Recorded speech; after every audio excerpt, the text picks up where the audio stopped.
বাংলাদেশের সর্বশেষ গুরুত্বপূর্ণ আপডেট সংবাদে আপনাকে স্বাগত। শুরুতেই সংবাদ শিরোনাম, পরে বিস্তারিত। শুরুতেই জানাবো, যাদের নেতৃত্বে রাজনীতিতে সক্রিয় হওয়ার পায়তারা করছে আওয়ামী লীগ। গত ৫ই আগস্ট ছাত্র জনতার তীব্র আন্দোলনের মুখে ক্ষমতাচ্যুত হয় আওয়ামী লীগ। দীর্ঘ দেড় দশক ধরে স্বৈরাচারী কায়দায় দেশ চালানোর পর তৎকালীন প্রধানমন্ত্রী শেখ হাসিনা ভারতে পালিয়ে যান। ফলে এখন নেতৃত্ব সংকটে পড়েছে আওয়ামী লীগ। তবে আওয়ামী লীগ আবার নতুন করে সক্রিয় হওয়ার পায়তারা করছে। বিশেষ করে সাবেক রাষ্ট্রপতি আব্দুল হামিদ এবং আওয়ামী লীগের সাবের হোসেন চৌধুরীর হাত ধরে নতুন আওয়ামী লীগ ফেরত আসার চেষ্টা করছে, এমনটাই জানিয়েছে দৈনিক যুগান্তর। তাদের এমন চিন্তায় সাবেক রাষ্ট্রপতি আব্দুল হামিদ এবং সাবের হোসেন চৌধুরীর নাম রয়েছে সবার আগে, কিন্তু গ্রেপ্তার ও হামলার ভয়ে প্রতিকূল পরিস্থিতিতে তারা কেউ এখনো সাহস করে মাঠে নামার ঘোষণা দেয়নি। এরপর জানাবো, আলহামদুলিল্লাহ, আবার ৩০,০০০ তরুণ নিয়োগ করেছে হামাসের যোদ্ধারা। তারা হাল ছাড়বে না। ফিলিস্তিনি প্রতিরোধ আন্দোলন হামাসের সামরিক শাখা ইজুদ্দিন আল কাসসাম ব্রিগেড জানিয়েছে, নতুন করে তারা আবার ৩০,০০০ তরুণ সেনাদের দলে নিয়োগ দিয়েছে। আজ এক প্রতিবেদনে তথ্যটি জানিয়েছে মিডল ইস্ট টাইম। ফিলিস্তিনি সূত্রের বরাত দিয়ে সৌদির আল গালফ নিউজ জানিয়েছে, নিয়োগপ্রাপ্তদের বেশিরভাগই আগে হামাসের এই শাখায় পরিচালিত গোপন সামরিক শিবিরে প্রশিক্ষণ নিয়েছিল।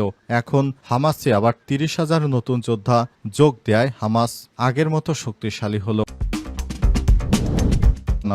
অসহায় হয়ে পড়েছে ইসরায়েলি বাহিনী।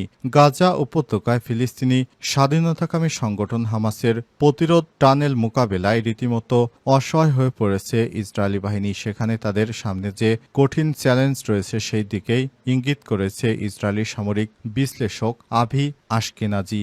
তিনি বলেছেন, দখলদার ইসরায়েলি বাহিনী এখন অসহায় হয়ে রয়েছে। তারা জেরুজালেমে গিয়ে একের পর এক মার খাচ্ছে। হামাসের যোদ্ধাদের পরাজয় তো থাক দূরের কথা, তাদের ধারে কাছেও ঘিরতে পারছে না ইহুদিবাদী এই সেনারা। এদিকে গাজায় ইসরায়েলি হত্যাযজ্ঞের মধ্যেই কায়রোতে হামাস। একদিকে গাজা জুড়ে চলছে ইসরায়েলি তীব্র বিমান হামলা, অন্যদিকে কায়রোয় আলোচনার টেবিলে বসেছে হামাসের প্রতিনিধি দল। এই বিপরীত দৃশ্য আজ ফিলিস্তিন সংকটের বিভাজন রেখা টেনে দিয়েছে বলে আরও স্পষ্টভাবে বিষয়টি জানা গেল। ডেলি সাবা জানিয়েছে, আজ কায়রোতে পৌঁছেছেন হামাসের একটি প্রতিনিধি দল। এর নেতৃত্ব দিচ্ছেন মুক্তিকামী সংগঠনটির প্রধান মুখপাত্র ও আলোচক খলিল আল হাইয়া। হামাসের দাবি, তারা নতুন কিছু ধারণা নিয়ে এসছে যুদ্ধবিরতি কার্যকর করার জন্য। আর যদি যুদ্ধবিরতি হয় তাহলে গাজার জন্য সত্যি সুখবর বয়ে আনবে।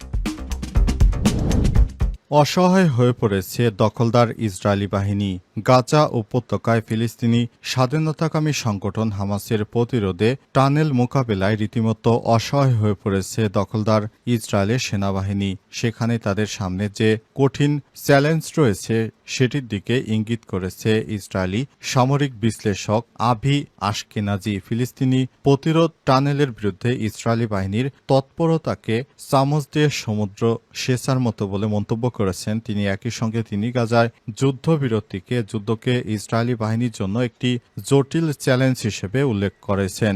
সম্প্রতি ইহুদিবাদী সংবাদ মাধ্যম মা আরিফকে দেয়া এক সাক্ষাৎকারে আভি বলেছেন, গাজায় এখন হাজার হাজার সুড়ঙ্গ চিহ্নিত করা যায়নি। আপনি যেখানেই পা রাখবেন সেখানে একটি সুড়ঙ্গ রয়েছে। প্রাথমিক অনুমানের বিপরীতে হামাস এখনও তাদের যুদ্ধ ক্ষমতা বজায় রেখেছে এবং তাদের বিশাল বাহিনী রয়েছে। রাফা এবং অন্যান্য এলাকায় হামাস শত শত কিংবা সম্ভবত আরও বেশি যোদ্ধাকে সুড়ঙ্গের মাধ্যমে আল মাওয়াশি এলাকায় স্থানান্তরিত করেছে। ইসরায়েলি ওই বিশ্লেষক আরও বলেছেন, বাস্তবতা হলো যুদ্ধটি বর্তমানে ইসরায়েলি সেনাবাহিনীর জন্য খুবই জটিল। এই সেনাবাহিনী এমন একটি বাহিনীর মুখোমুখি হচ্ছে যারা গেরিল্লা যুদ্ধে পারদর্শী। আশকেনাজির মতে, হামাস যোদ্ধারা সুড়ঙ্গ থেকে বেরিয়ে এসে গুলি চালিয়ে আবার হারিয়ে যায়। এই ঘটনায় একই দিন বহুবার ঘটেছে। এর মধ্যে ইসরায়েলি সামরিক বাহিনী সতর্কতা প্রয়োজন, কিন্তু প্রশ্ন হলো তাদের পক্ষে কি সব সময় সজাগ ও সতর্ক থাকা সম্ভব? এর আগে ইসরায়েলি সেনাবাহিনীর রেডিও গাজা উপত্যকায় যুদ্ধক্ষেত্রে ইসরায়েলি সেনাবাহিনীর রিজার্ভ সেনাদের যোগ দিতে অনীহা এবং সেনা ঘাটতির কথা উল্লেখ করে একটি প্রতিবেদন প্রকাশ করেছিল। যাদের নেতৃত্বে রাজনীতিতে সক্রিয় হওয়ার পায় তারা আওয়ামী লীগের। গত বছরের 5ই অগস্ট ছাত্র জনতা তীব্র আন্দোলনের মুখে ক্ষমতাচ্যুত হয় আওয়ামী লীগ সরকার। দীর্ঘ 1.5 দশক ধরে স্বৈরাচারী কায়দায় দেশ চালানো তৎকালীন প্রধানমন্ত্রী শেখ হাসিনা ভারতে পালিয়ে যেতে বাধ্য হয়। ফলে এখন অস্তিত্ব সংকটের মুখে পড়েছে আওয়ামী লীগ। স্বাধীনতা যুদ্ধে নেতৃত্ব দেয়া 76 বছর বয়সী সবচেয়ে পুরনো এই দলটির প্রধান নেতা শেখ হাসিনা সহ বেশিরভাগ নেতার অবস্থান এখন ভারত সহ বিশ্বের বিভিন্ন দেশে। অবস্থায় দলটির আবার সক্রিয় রাজনীতিতে ফেরার চেষ্টা চালিয়ে যাচ্ছে। এখানে দেশের ভেতরেই নেতৃত্ব খুঁজে নিয়ে তার হাত ধরে এই সংকট কাটানোর চেষ্টা করছে আওয়ামী লীগ। খবর বিবিসি বাংলার। ভারত এবং পশ্চিমের বিভিন্ন দেশে অবস্থান করা আওয়ামী লীগের কয়েকজন নেতা বলছেন তাদের শীর্ষ নেতা শেখ হাসিনা সহ তারা এখন মনে করছে দেশের ভেতরেই দলের মুখপাত্র বা নেতা প্রয়োজন, যিনি আত্মগোপনে না থেকে প্রকাশ্যে এসে বিপর্যস্ত নেতাকর্মীদের সংগঠিত করবেন। তাদের এমন চিন্তায় সবার চিন্তাভাবনায় সাবেক রাষ্ট্রপতি আব্দুল হামিদ, সাবেক মন্ত্রী সাবের হোসেন চৌধুরীর নাম রয়েছে। কিন্তু গ্রেপ্তার, হামলার ভয়ে এবং প্রতিকূল পরিস্থিতিতে তাদের কেউ এখনো সাহস করে এগিয়ে আসেনি। সেভাবে বিতর্কিত নন। দলটির এমন অন্য কোনো নেতা এগিয়ে আসবেন সেই ধরনের ইঙ্গিতও নেই। যুক্তরাষ্ট্র সহ ইউরোপ রয়েছে এমন একাধিক নেতার বক্তব্য হচ্ছে তাদের দল ঢাকার মুখপাত্র বা অন্য কোনো পদ নিয়ে আনুষ্ঠানিকভাবে কোনো নেতার নাম ঘোষণা করতে চাইছে না। কারণ কারো নাম আনুষ্ঠানিকভাবে ঘোষণা করা হলে তাকেই মামলা, গ্রেপ্তারের মুখে পড়তে হতে পারে। এটি তাদের বিবেচনায় নিতে হচ্ছে। আওয়ামী লীগ নেতারা অভিযোগ করেছেন ঢাকা থেকে শুরু করে গ্রাম পর্যায়ে আওয়ামী লীগ নেতাকর্মীদের গ্রেপ্তার বাড়ানো হয়েছে। সেজন্য পরিস্থিতি বিবেচনায় নিয়ে তাদের দলের সভাপতি শেখ হাসিনা সম্প্রতি বলেছেন দেশের ভেতরে যারা সাহস নিয়ে এগিয়ে এসে দলকে সংগঠিত করার কাজে নেতৃত্ব দেবেন তারাই নেতা হবেন, যদিও কেউ এখনো সেই সাহস করে মাঠে নামতে পারেনি। এদিকে বুলডোজার দিয়ে গুঁড়িয়ে দেওয়া হচ্ছে পশ্চিম তীরের বাড়িঘর।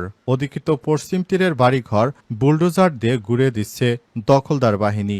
আজ মধ্য ও দক্ষিণ পশ্চিম তীরে রামাল্লা এবং হেব্রন গভর্নরেটে দুটি বাড়ি ধ্বংস করা হয়েছে। এছাড়াও একটি আবাসিক ভবনও বিধ্বস্ত করেছে দখলদাররা। ইসরায়েলি বাহিনীর দাবি তারা অনুমতি না নিয়েই তারা বাড়িঘর নির্মাণ করেছিল। এ কারণে এগুলো ধ্বংস করে ফেলা হচ্ছে। প্রিয় দর্শক, এতক্ষণ শুনছিলেন সংবাদ শিরোনাম, এবারে বিস্তারিত। তবে তার আগে বন্ধুরা অনুরোধ থাকবে এই সংবাদটিতে একটি লাইক দিন। এই চ্যানেলে আপনি নতুন হয়ে থাকলে আমাদের সংবাদটি দেখতে দেখতে চ্যানেলটি সাবস্ক্রাইব করে রাখুন। কমেন্ট করে বন্ধুরা আপনার মূল্যবান মতামত জানিয়ে দিন আপনি বিশ্বের কোন দেশ থেকে বা বাংলাদেশের কোন স্থান থেকে আমাদের সংবাদটি দেখছেন এবং শুনছেন। আর বন্ধুরা, গাজা যুদ্ধে আপনি যদি নিরীহ ফিলিস্তিনিদের ভালোবেসে থাকেন কমেন্টে ইয়েস লিখে বিশ্ববাসীকে জানিয়ে দিন। সংবাদটি আপনার সোশ্যাল মিডিয়া ফেসবুকে বন্ধুদের মাঝেও শেয়ার করে দিন, যাতে করে তারাও আমাদের এই লেটেস্ট আপডেট সংবাদগুলো জানতে পারে। এবারে বিস্তারিত।